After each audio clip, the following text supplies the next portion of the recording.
This game really was all about Marcus Rashford, who we learned after the game was dropped because he was late to a meeting after he overslept. He was brought on at half-time, scores the winning goal, in fact got a second goal as well, which is ruled out for handball rightly. But Rashford making the difference for United. It's 8 out of 9 wins now, Craig.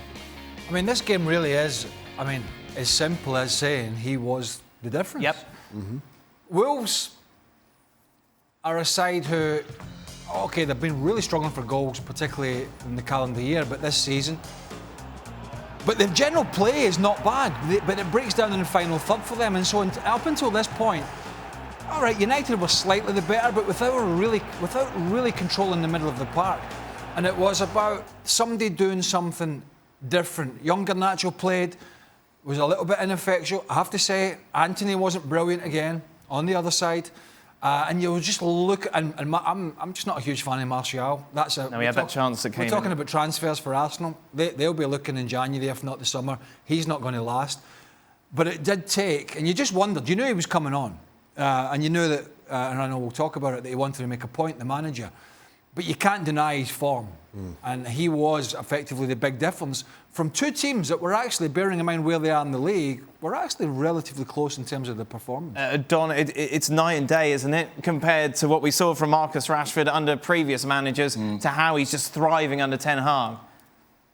It's incredible, the turnaround. Obviously, everyone's aware of the work that he done off the pitch. But I think now you're seeing a player that's loving life on the pitch. He feels loved, I think. He feels as though maybe he's the top man. He's certainly playing like he's the top man.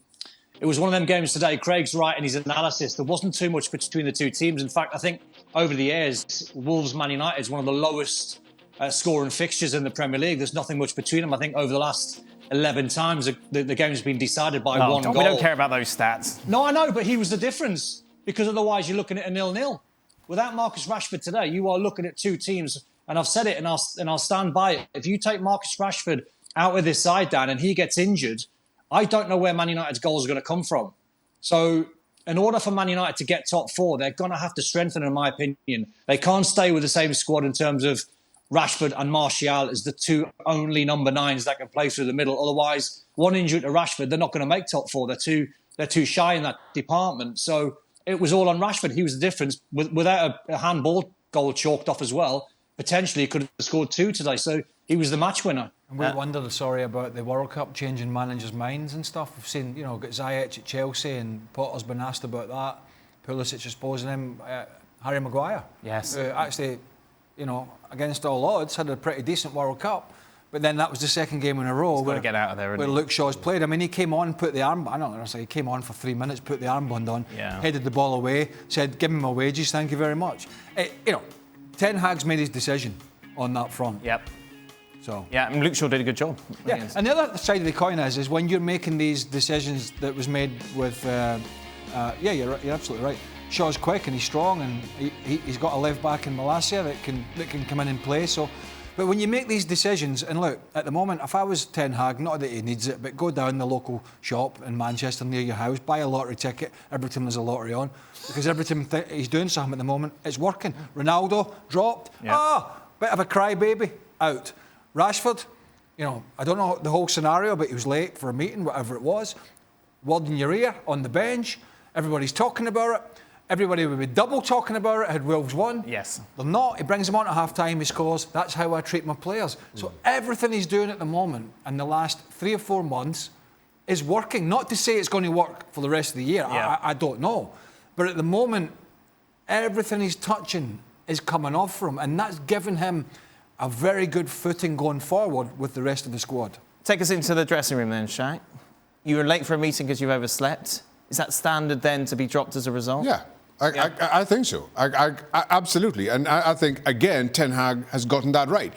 Everything he's done, and not just with initial dropping of Ronaldo and everything that happened before that, but how he managed Ronaldo leaving before the end of the game, everything, in how he's managed that dressing room, how he's set about his standards, I think has worked. And he's got every one of those decisions right. Oversleeping, being late for a meeting, happens probably more often than it should. You make some kind of a stance around it. Everybody understands. I don't think it warrants any more than I'll put you on the bench for the first half, or I'll put you on the bench and see how it goes. And then if you are needed, as he was, bring him on. Again, as far as man management goes, as far as club management goes, Ten Hag has got it all right. I know some clubs, when the players would be, at one point, would have basically sacked it with the manager, would have had quite a lot of players come in then after this late for meetings. See if he wants to drop everybody. Just to sort of. But that's when you've lost the manager. They haven't. Okay. They're not at that stage. But look, just don't have meetings. If you don't want your player, don't have meetings. Listen, don't have meetings if you don't want to have to drop your top players. Don, standard practice for you?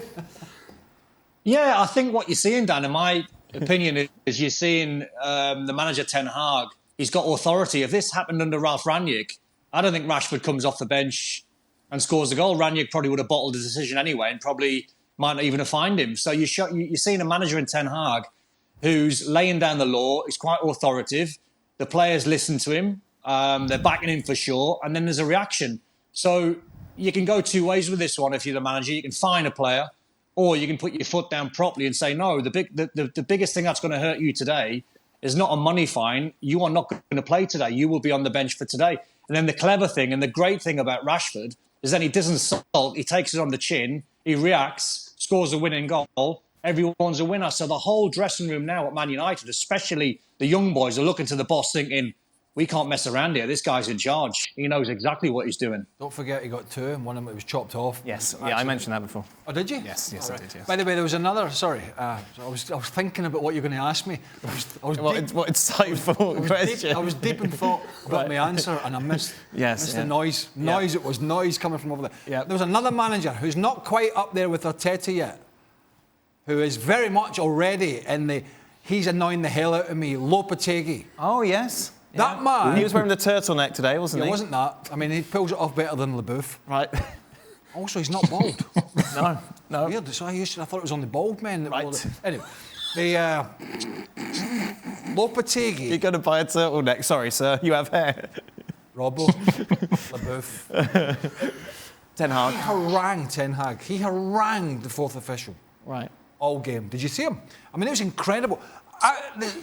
The fourth official should be allowed to do something. Oh, well, I don't know, taser. You can anything. one taser a game? Is it, how many? One per half? One per season? One taser per half. Okay, yeah. On each manager. Yep. So four tasers. Right, four tasers. It's ridiculous. What are they going to do?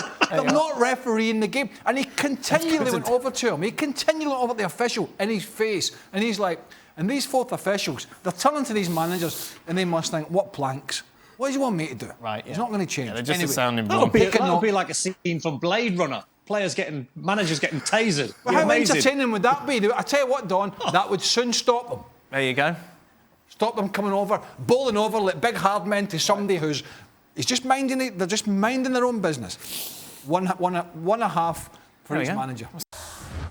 Well, thank you very much for watching ESPN on YouTube. For more sports highlights and analysis, be sure to download the ESPN app. And for live streaming, premium content, and let's not forget as well, ESPN FC 7 days a week. Subscribe to ESPN Plus.